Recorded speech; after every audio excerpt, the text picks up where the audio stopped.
Awesome, awesome. Well, good evening, everybody. So glad y'all are here tonight. If it is your very first time, as I know I met a couple of you, welcome. I'm really glad you chose to be here tonight. I hope you feel welcome, you feel seen, and you find a bit of community tonight. My name is Andrew. I am the Missions and Young Adults pastor here at Parkway, and I just love that the Lord has allowed me to be in this role, be in this space with y'all. And tonight, we are kicking off a brand new series that I'm super, super excited about. That's a bit different than what we're used to here on Thursday nights. Normally, we're used to somebody, myself, usually up here just giving a message. But tonight, we're more having a discussion. And each week of this series, we are going to be having more of a panel discussion. Got a special guest every single week as dive into a topic that is a popular topic.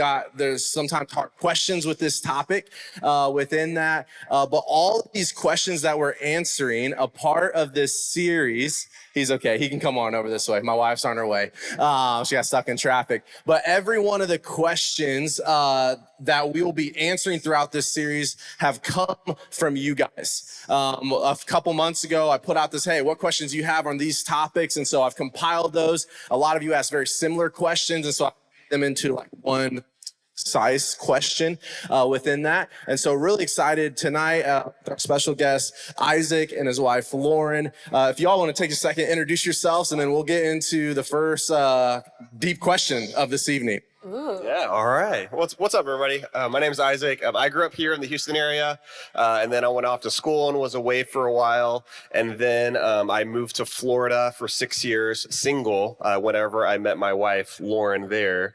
And you grew up in Orlando, right? Yes. Orlando. I'm asking you like I don't know where you grew up. Orlando, born and raised. Now a Texan. Now a Texan. For That's like right. a few months. Yeah. So Lauren's mom's in town, and Lauren's mom just had Whataburger for the first time. Oh, yes. Yeah. That was an experience. Did you like it?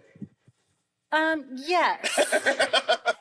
Yes, she did. It's a Texas thing. I didn't have time. I moved here. I'm afraid to say what the response was. I threw it. You can be. This is a place of honest. We can be honest here, Andrew. Yeah, it's an honest you space. can be honest. We are real, very real here. Trust me. You can ask them. Some of my messages I've got a little too real within that. It was compared to a McDonald's cheeseburger. Oh. It was close. Awesome. Well, sorry, we got to switch out a mic. There we go. That's a lot better. Awesome. So our first question this evening that came in, there's a handful in this realm, but what to look for in a godly man or a godly woman? Yeah. And so I think this is great. Isaac, you want to look for in a godly man or woman or vice versa, however you want to y'all want to tackle this within that. So yeah, go for it. Absolutely. So the question is what to look for in a godly man or godly woman. So in that question, I heard a couple assumptions. So I just want to bring to attention the assumptions that I heard. Okay, well, the first assumption is that you're actually looking for somebody. And I'm not convinced that everyone here is maybe looking for somebody, which is fair, right? When it comes to dating and relationships, there's a lot of mixed emotions that come with that. And even the thought of like putting yourself out there to even try to get somebody's attention and what to look for may cause a lot of like inner, am I wrong? Am I right? I'm spot getting a thumbs up. Okay, so I think the thought of even like what to look for, I think just causes, so I just wanted to address that initially. The second piece I think to address is that, okay, let's say you may be looking for somebody that you're actually looking for somebody godly, right? So I think both those things, I don't know, what would you say just with the question? I think when I was thinking about this, to me, in order to really like know, with the females, we love to make our list of every little thing we're looking for. And then we're like, this, check it off. Is he this? Is he that? And what I found in my dating experience before we got married was really, I needed to kind of flip flop that list and make it for myself. I think was, okay, who am I looking to date and who am I going to attract? So first of all, I need to be that person. Yeah. And so if I'm expecting somebody else to have these traits, maybe I need to have these traits first. Yeah, that's good. My biggest win from the dating season was basically, finding in myself first what I'm looking for in somebody else. Yeah, there's a quote that I'm completely stolen, but it's a good quote, so I'll say it. Is, are you the person that the person you're looking for is looking for? Are you the person Yes. that the person that you desire, the person you're looking for, are you the person that they're looking for? And being able to start with this self, and I think for both of our journey. So like so we didn't get, we've been married 3 years now. We're in our mid 30s now. We didn't start dating until we got to our 30s. So we had for both Lauren as an individual person and for me as an individual person trying to date in my 20s. I'll just speak for me. It was a mess. Same. Yeah. Yeah. Yeah. Yes. So, but something that I did find helpful in was this was an idea. So I'll answer the question of like, let's say that you are looking for somebody. Let's say that you are looking for somebody godly. There's a verse in John chapter 1 verse 14 where this verse is like describing somebody, describing Jesus, and Jesus has these three qualities that it talks about of dwelling, grace, and truth. So we call that just being a safe. So from that, if somebody that can dwell with you, somebody that is gracious with you, and somebody that speaks truth and has all those three qualities, which I can explain more later. But those three qualities, what we call a safe person. And for all of us, even before we start dating, it's like, one, we need to be safe people first. Two, even before we start dating, we need to have a network of just community and not even romantic relationships, just relationships, period, around us. And then from that, one, if we ourselves are safe people, and two, if we start having a network of safe people around us, now we're in a really healthy place where we can start pursuing other people, and we can start evaluating if they too are a safe person that we would want to spend a lot of time with. I don't know, what would you say? I agree. Yeah. Yeah. Be a safe person. Yeah, be safe person. Yeah. Yes. Awesome. That's good. I think the point is like, be the person like that you're also looking for. Like what's going into that.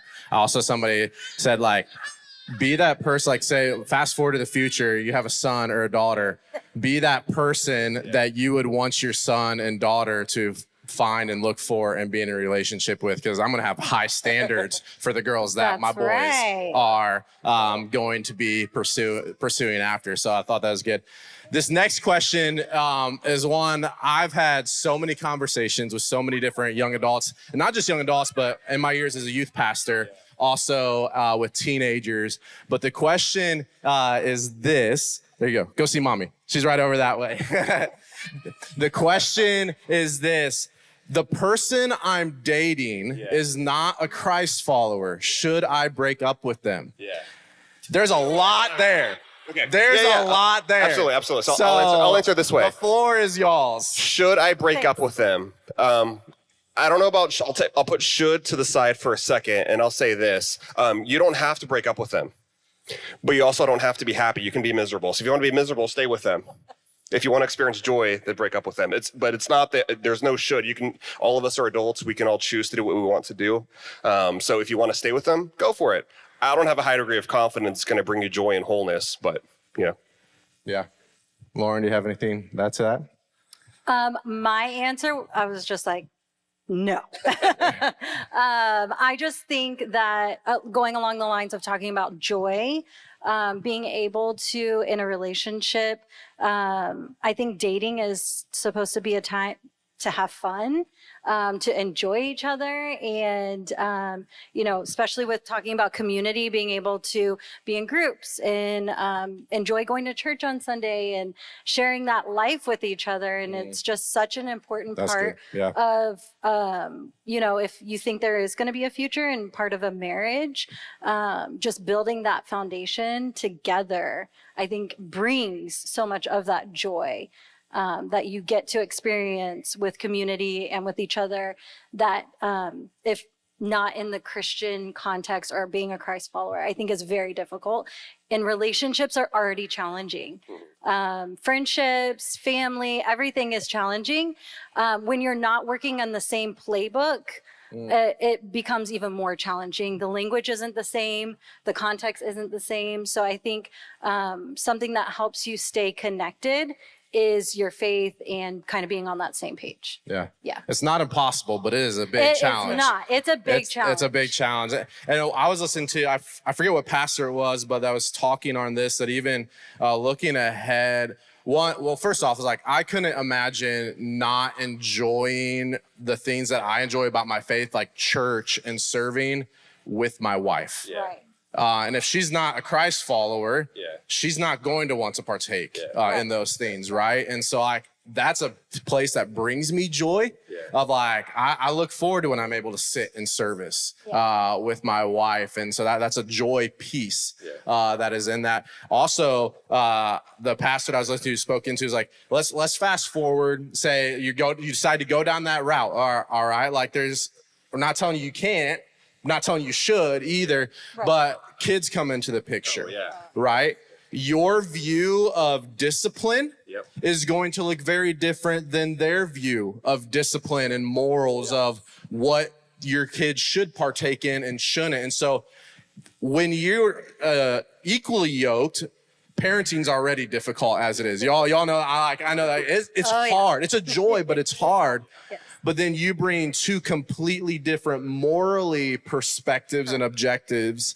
It's going to make it even a lot harder. Correct? Like in that. And so it's not, I think I said that should, like, we're not telling you, like, we're all adults here. Like, you get to make your own choices, right? We get to walk down the path that we choose to walk down within there. And God's going to be with us in those decisions. There's more blessing in some decisions than there is blessing in other decisions, right?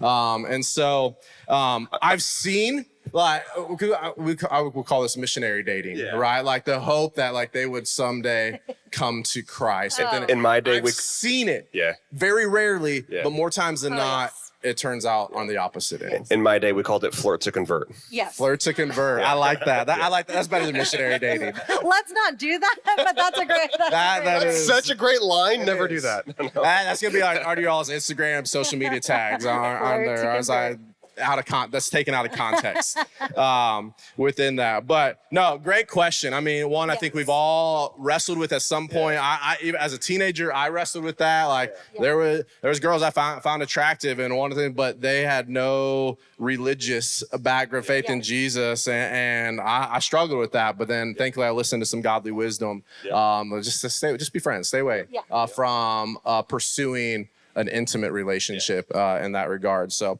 again, great question.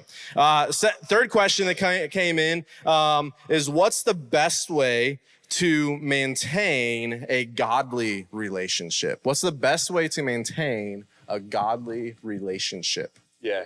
So with this, it's two people that are currently dating and they want to maintain a godly relationship. I think definitely in this context, that is the higher percentage. Sure, that can roll into marriage. I know we have some married couples here as well. So tackle the more dating side, and then if that rolls into the marriage side, because that's something, the conversations my wife and I have, like, hey, how are we walking in a godly relationship with each other and towards him as well? Absolutely. You want to take that one?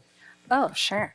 I think in dating, I'm going to give you what I feel like we kind of did and I felt like worked, was he had his spiritual life and I had my spiritual life. And then it became a topic of discussion to be able to share that with each other. So it kept me accountable for my own journey and my own relationship with Jesus. But it was also something exciting, and again, that word joyful, that I could share insights that I was getting in my quiet time, and different things that I could share with him that built more depth to the relationship, but I wasn't waiting for him to kind of lead me or guide me. That was something that I continued to do on my own. And also it kept my heart protected in the dating process, because you can really jump in and be like, oh, I can see myself marrying you and 2 kids, a boy and a girl. Which we have now. Yes. So for me, it kept my heart in check. Like at that time, I was still like, okay, let me see how this is going. But I needed to stay rooted and stay connected in my relationship with Jesus during that time. But then to take that time and share it with you. Yeah.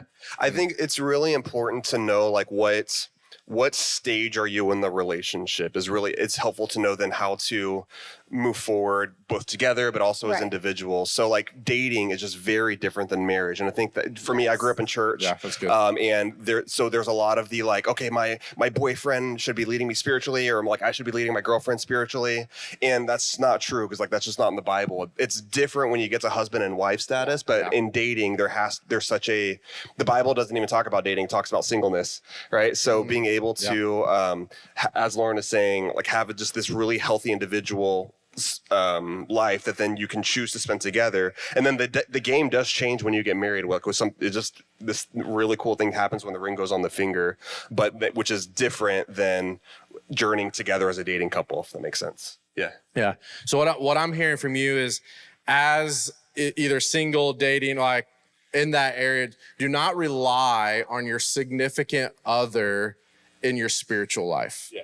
Per se, like that is on you to build that intimacy with the Lord, to walk in that. That's, you have to root yourself within that. And then one of the beautiful joys of marriage is when the two people on that same journey of rooting themselves in their spiritual intimacy with the Lord, coming together as one, and they get to share in that journey together. Is that what I'm 100%? Yeah, because what I've seen before as I talk to people is like you'll start getting frustrated that the person you're dating is not doing more. Like I want them to be doing more for me. They should be doing more. I want them to do more for themselves, right? So there's this like frustration built in, and it's possible that's just not the person for you. So instead of getting caught up in what they're doing or what they're not doing and trying to change them, okay, maybe if I say this, I can change them, and then they can be the person that I want. Instead, they're just not the person. So now you can just move on, and now you don't have to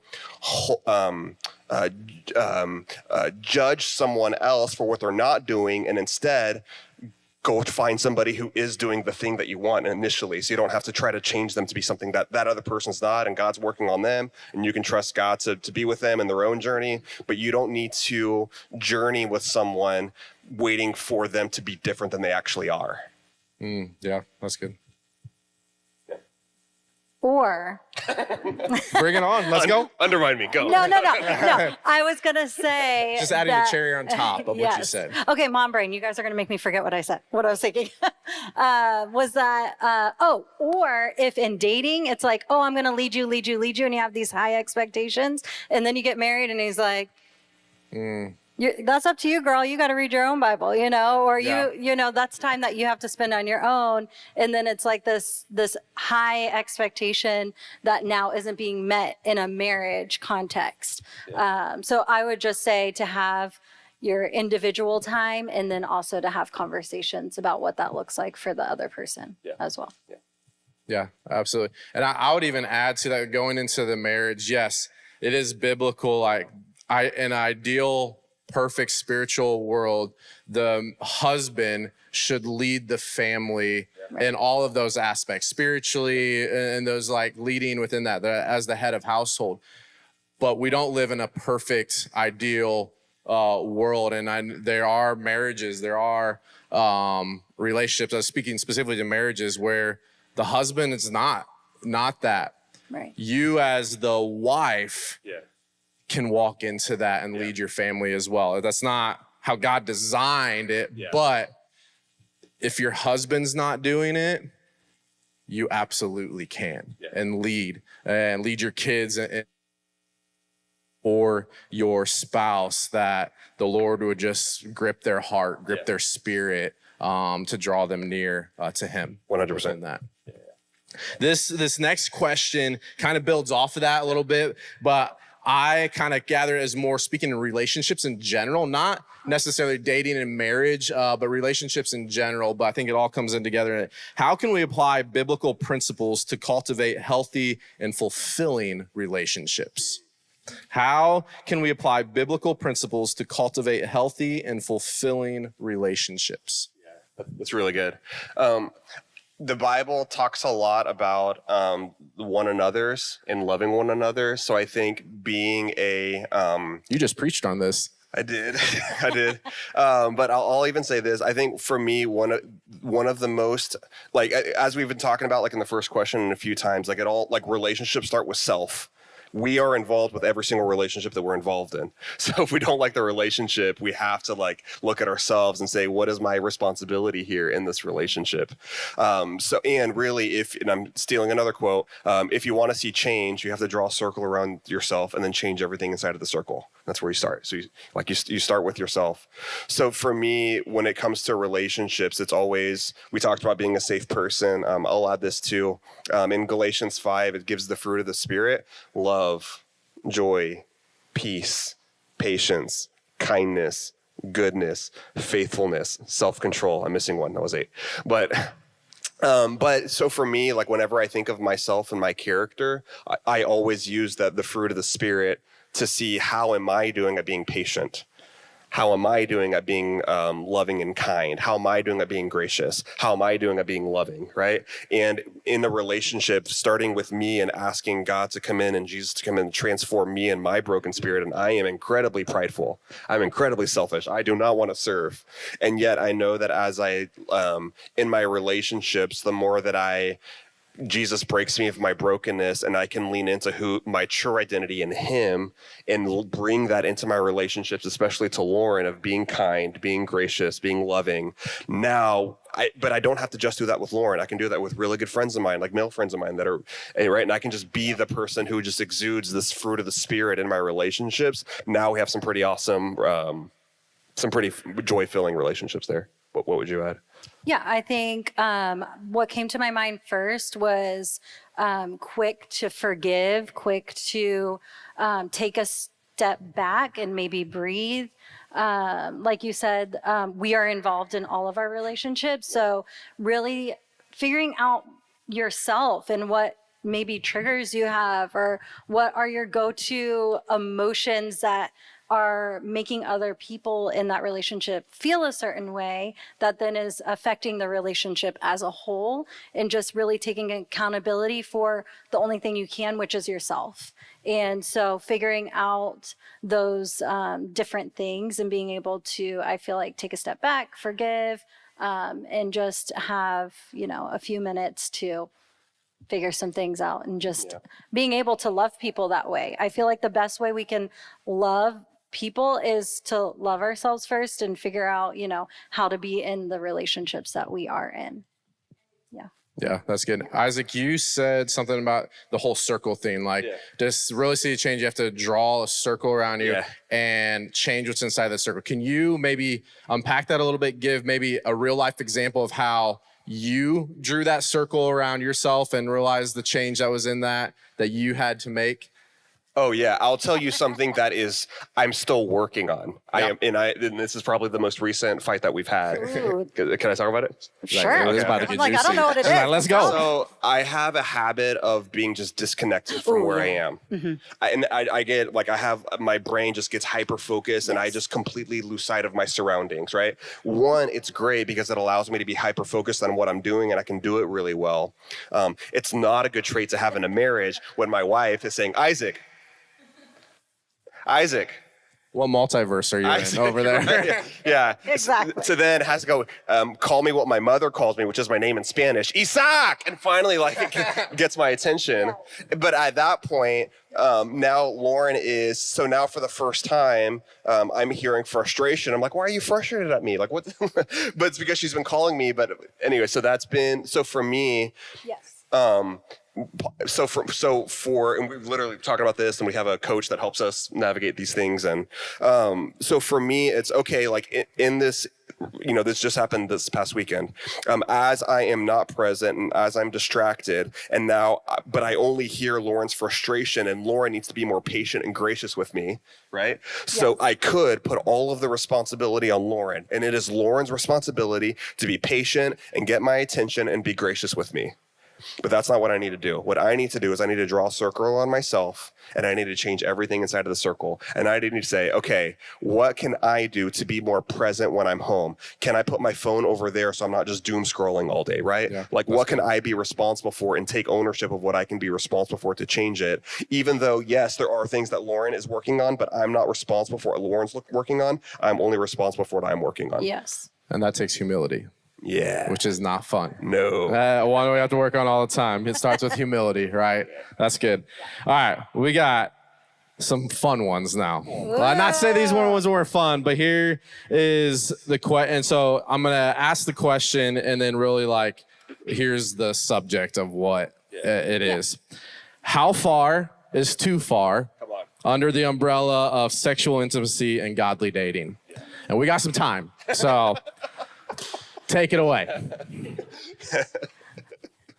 Do you want to start? I'll start. Okay. Yeah, I'll start first. Yes. So again, I hear things and I just steal them and quote them. So I'm going to do the same with this one too. I just found it really helpful, and in working with young adults, I found it helpful, and even with me and with us.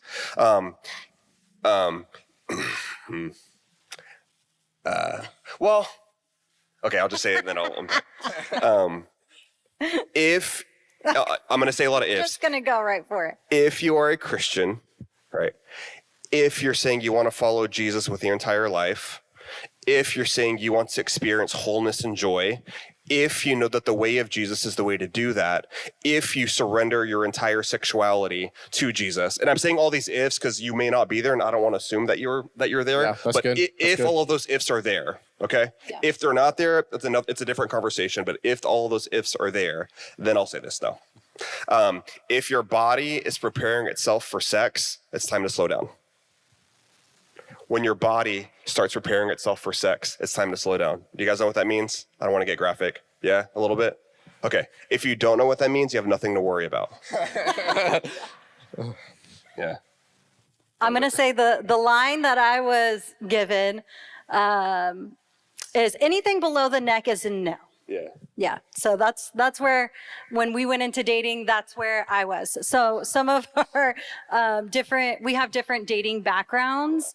So I became a Christian I'm mid-30s now. So I became a Christian in my mid-20s.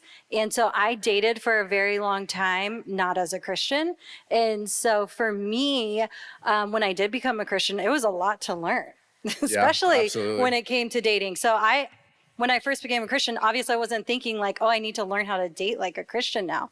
But once it did get to that point where I felt like I had worked on myself and gone through all these things, and I was like, okay, let's look at dating. There's this whole new world where I had to set new boundaries, figure out what I was good with, what I wasn't okay with, and being comfortable. And so one of the things for me that I had to do was I had to draw really hard lines. So I had to make, and that's just because of my background, my story. Yeah. So for me, it was very like, okay, this is a yes, this is a no. If there was gray area, I was going to be in the gray area. So I had to create no gray area for me in certain things. And so that was just helpful for me. Yeah. I grew up the exact opposite. Right. So I grew up in church. I grew up in something that I call purity culture. Yeah. I grew up with true love weights. I grew up with like wearing a ring when I was 16 on my wedding finger. I grew up signing a pledge card. So for me, so for me, even like starting dating and even starting like physical romance, it was like hand holding, and then even like kissing, like it was like all of these things that became like way bigger than what it like actually is. So it was almost the opposite. So then I, throughout my 20s, then had to kind of unlearn a lot of things that I had learned previously. That I understand the intent of the youth pastors that I had. Like I understand the heart of what they were trying to do, but I think it created a lot of things that I needed to unlearn. Not in a sinful way. Don't hear me say that. But just a lot of things that just the way that even outside of physical romance, just dating as a whole, there was a lot of things that I needed to unlearn. In part why I didn't get married until I was 30, because I was in my 20s. I was relearning like how to date in a really healthy way, and not in a, for Lauren, from a not church way. For me, it was like in a purity culture type way. Yeah. Yeah, and I think us having that conversation like early on in the dating process, kind of where we were, and we were friends before, so it wasn't like we were just fresh off the street dating. It was like we were friends, so we kind of knew. But also just setting up certain things like leaving by 10 o'clock. So My mom always said nothing good happens after 11. So That's right. I'll tell the story. So one of my mentors. So we had really good community around us as we started dating. It's something that I had to relearn and That's learn. good. Yeah. So people knew that we were dating. We weren't dating in secret. Like our mentors, our friends knew that we were dating. Yes. One of my mentors. So he, I asked him to hold me accountable. So what he did was every night at 9 p.m. he would text me, and he would text me, Isaac, go to sleep. The next night, because whenever Laura and I started dating, and go to sleep was like code. It was like a metaphor, but it was also like literally like, get ready to go to sleep, because at 9 p.m. I was still at Lauren's place, and I would start ready to leave, and leave by 10. But he would text me every night and go to sleep, go to sleep, go to sleep. And just having these just accountability measures, and knowing that there were people that were for us, that wanted our joy, and wanted to see our wholeness, and didn't want us to live a life of regret. So then the night we got married, he texted me, don't go to sleep. Yes. That's what friends are for. That's right. So I want to ask a couple questions within this. The first one is, let's take, it's going to sound bad, but let's take what the Bible says about what you should and shouldn't do out of the picture as a Christian, okay? Yep. Like, let's just take those things out of it. But why should we care about what we are doing physically, intimately with someone that is not our spouse? Absolutely. Yeah, I'll take it. Yes. Yeah, you have to understand, and I'm going to talk just for a little bit. You have to understand this idea of body and soul. We all have bodies. We also all have souls. And what happens is whenever we live our lives sexually in a way that is contrary to God's design, what happens is we end up splitting our bodies and our souls. To where like our bodies want one thing and our souls are something else, we end up splitting. So the way that we keep using the word joy, the way that you experience joy, the way that you experience wholeness is not by disintegrating your body and your soul. It's by integrating your body and your soul. And through that, you'll experience, especially when it comes to our physical romance and sexuality, you'll experience you can take God out of it, even though God's the one that designed it, but just not saying the Bible says so. I'm just saying from our own experience, right? And anybody who has experienced a splitting of body and soul kind of knows what I'm talking about without me needing to go into detail. And whenever it's integrated, there's so much more joy and wholeness to be experienced.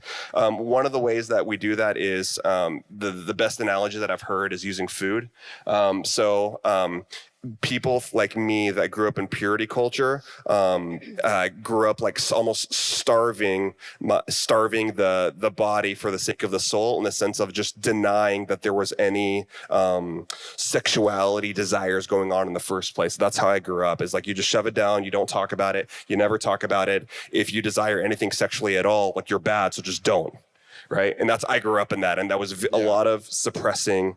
Now, people that grew up in more outside of church world, elevated body over soul, just saying, hey, it's what the body wants, the body gets, the soul doesn't matter. It's all body. Who cares? Let me just pursue that. So that would be if soul only and no body would be starving yourself. Body without soul is like a fast food diet. It's cheap. It's easy. Right, it's convenient. That's good. But you're not going to experience the wholeness. But whenever you can integrate body and soul together, then you're not starving yourself. You're also not on a fast food diet. You actually get to receive this amazing banquet that Jesus wants to offer us. And that's really why when it comes to like, why do Christians make certain decisions, sexuality? That's why. It's not to oppress us. It's actually because Jesus wants to offer us this amazing banquet of integrating our body and our soul. That in marriage, the fullest expression of that.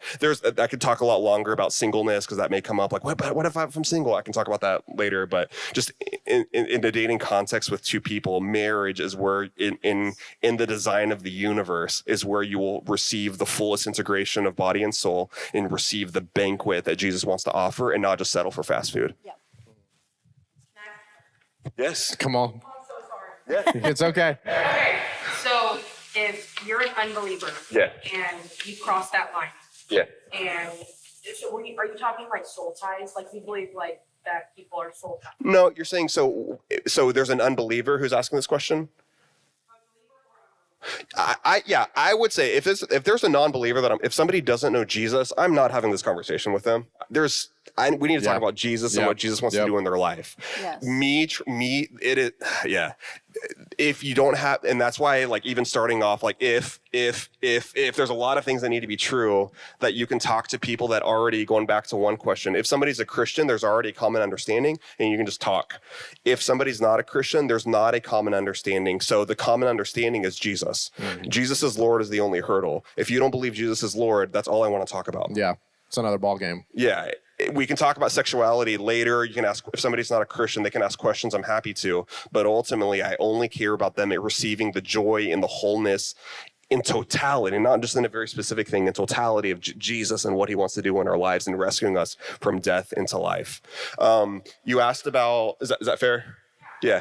You asked about soul ties. I don't know. I would have to dig deeper into kind of what you're asking but that's not necessarily what I was talking about. Yeah. Lauren, you have anything to add? Yeah. I think maybe kind of speaking to that, not necessarily soul ties, but what it actually does to your soul as, if you are not a Christian and you're, living this lifestyle. Yeah. I mean, I think it is still tearing at your emotions. It's creating all of these things like guilt, shame, things that it's just not meant to be. And talking about, it being this banquet and something that is to be enjoyed. And so it becomes this other thing where it becomes maybe enjoyable in the moment, but like later you're feeling guilt, you're feeling shame, you're feeling regret, things that it's actually not supposed to make you feel. Yeah. And so I don't know if that's helps answer that. Yeah. The beauty is, I don't know where, we're just meeting now. I don't know any of our stories here. The beauty is no matter where we're coming from, no matter what our story is, Jesus makes us whole. Right? Jesus redeems us, right? Yes. So it's not our sexual past or sexual experiences is not something that we need to feel condemnation over, guilt over, shame over. Yes. No matter where we're coming from, Jesus offers us, look for all of us. Maybe it's something else. Maybe it's another thing that we feel guilt and shame about. Right. No matter what our stories are, we're all broken, right? Yes. Nobody's perfect. So every single person walking through this door here, we all receive this amazing gift that Jesus gives us, no matter what we've experienced, no matter what our story is. Yeah, that's good. That kind of builds up because my secondary question within this topic is for those of us that are here tonight that may have crossed whatever that line is. Yeah. But we would classify as gone too far and maybe we carry shame or whatever that is with it. What would your encouragement be to those people here tonight? I was that person before I met my wife. Yep. What would your encouragement be to those that are here tonight in that regards? Yeah, the best thing that we can do is just right here in this moment. You are lavishly loved by God. Yeah. And that is your starting place. Yep. Is that you are made by God in the image of God for God, no matter what you do. So our wholeness, our right standing before God has actually nothing to do with our actions. It has nothing to do with what we do. It has everything to do with who Jesus is. So I would say the starting place for everyone is just being able to just sit with Jesus and be able to receive the free gift that Jesus has us. And now, depending on the situation, now we can kind of move forward in different ways. I think there's a lot contextually, there's a lot that can be contextualized, but I think for all of us, the starting place is Jesus is our foundation. Jesus is our starting place, receiving the free gift of Jesus and then moving from there. No, I'll stop off. Yeah. Are we talking in the context of like dating Christian relationship. Yeah, all I think all of it Yeah, within regards. okay. I would say that probably conversation. If things get heated or going too far, have gone too far, I think coming together and having the conversation about it and being open with each other and saying like, hey, it was that went too far, and how do we create guardrails for ourselves moving forward? I don't think it needs to be like, oh, this relationship has to be over now. Maybe it does. Yeah. I don't know. But I think that first starting with a conversation with each other, also being able to be open and honest with where things have gone. And you can reroute the course. You can say, hey, we are going to recommit to each other that was too far, and have forgiveness within each other within that relationship. And there's as well. redemption. And there is. Absolutely. Yes, absolutely. 100%. Yep. Yeah. We don't work to the cross, we work from the cross. We don't work to the cross, we work from the cross. So we don't have to earn our right standing with Jesus. Yes. But to what Lauren is saying, what Andrew's saying, now that we know that we're good with Jesus, Yes. and now there's recurring things in our life that are not joy-filling, that are bringing a lot of guilt and shame that we need to do. Now there's action to take. There's conversations to have. There's confession that can happen. I would say too, like if there's a, like let's say there's a couple that's dating and like they mess up, and typically I ask, okay, where did you mess up? We're in the living room. Like, okay, was anybody there? No, nobody was there. It's like, okay, well. So now you know that you're tempted to mess up together whenever there's nobody there in the living room. So either one, somebody needs to be there, or two, don't be in the living room. It's a really easy fix. Yeah, that's good. Awesome. All right, last question. Or again, another really good one, all one. How to navigate dating in today's hookup culture and online dating as a Christ follower. How to navigate dating in today's hookup culture and online dating as a Christ follower. Go for it. Oh, sure. Okay, I'll talk about the apps. Okay. The apps part. Because I was on an app. Full disclosure, me and my wife met on an Woo! app. So Yes. it works. Yeah, it does. Small percentage, but it works. Yes. Okay, so for me, going into dating, like I said, I did not grow up as a Christian. I became Christian mid-20s, and so learning how to date that way, I was like, no dating for a very long time. I had a lot of my own stuff I needed to go through, counseling, rebuilding new community. There's a lot that I needed to work through first. So when I got to that point, I was like, oh, everyone's doing apps. Maybe that's my first step. So for me, I really had to get into the dating mindset. So I felt like for me, the app was helpful for me to create a dating framework, if you would. So it was almost like, who am I when I date? Like, what am I putting out there? What is my dating brand? When you go on a date, it's like, so what do you do on the weekends? What are your hobbies? What are you into? I'm like, I don't know any of this. I'm still figuring that stuff out. Yes, exactly. So it kind of helped me think through, what are these things?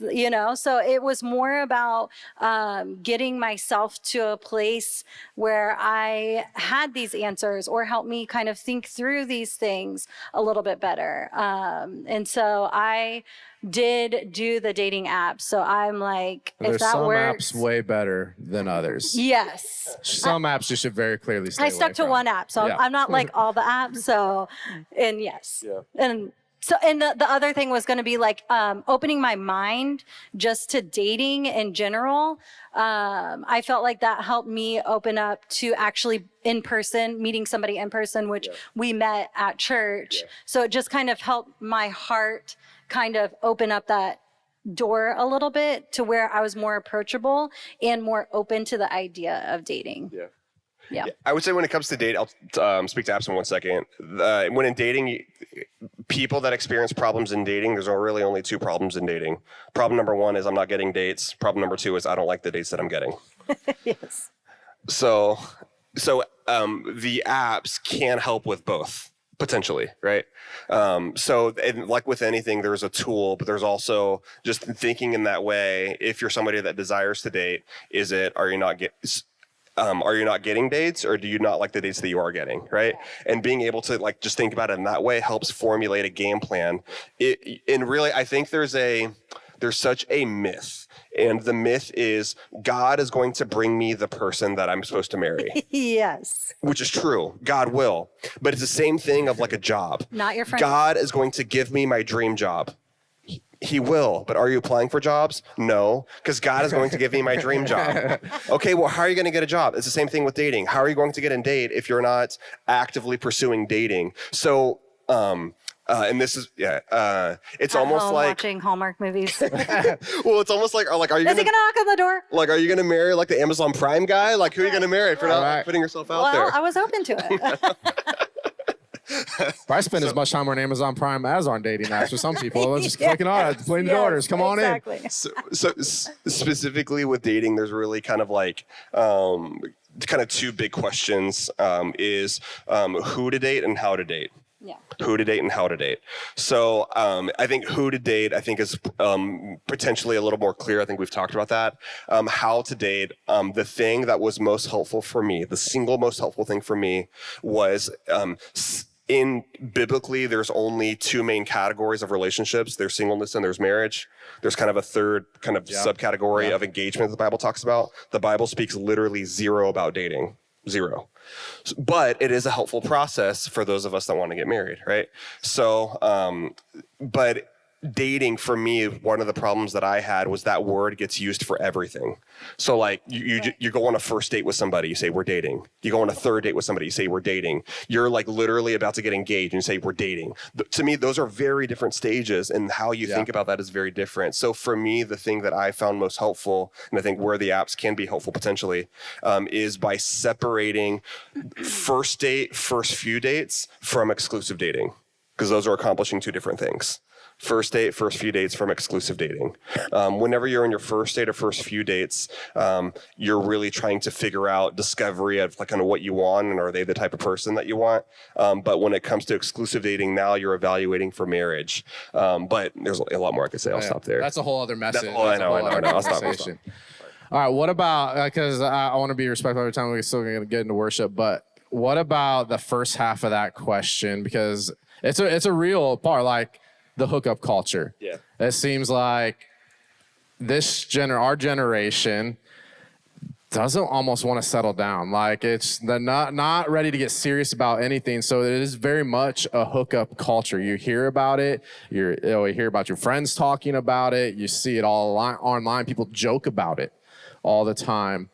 How to navigate that as a Christ follower when it seems like everybody around you is just there for a hookup? Yeah. Yes. Yeah. When which is a myth in and of itself, that not everybody around you is there for that. Yeah. I want to say it's like Peter Pan syndrome.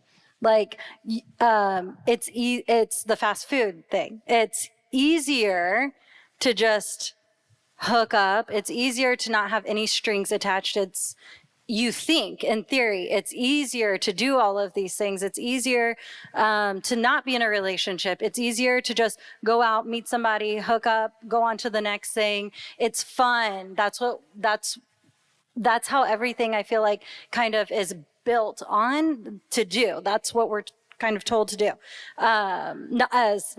in hookup culture. Yeah. It is harder to find somebody, to sit across from somebody, to have a deep conversation, to sit in feelings, to draw lines and draw boundaries, to say that, hey, that doesn't work for me, or to be in the hard stuff of life when things don't go right.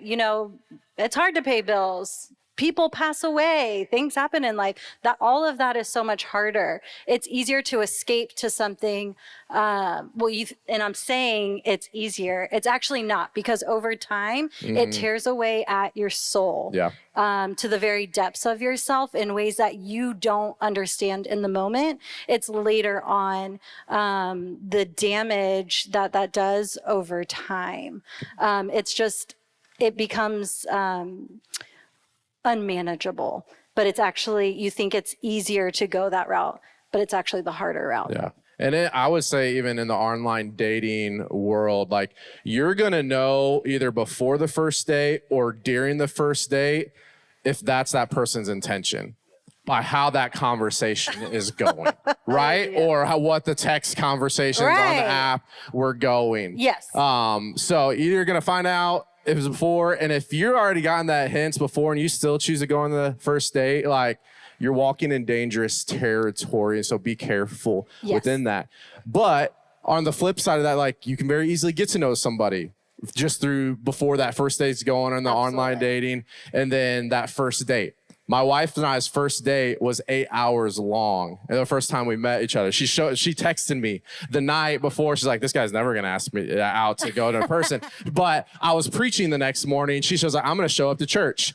And she sits front and center. Yes. The first time I've ever met her, the most nervous message I've ever given in my entire life.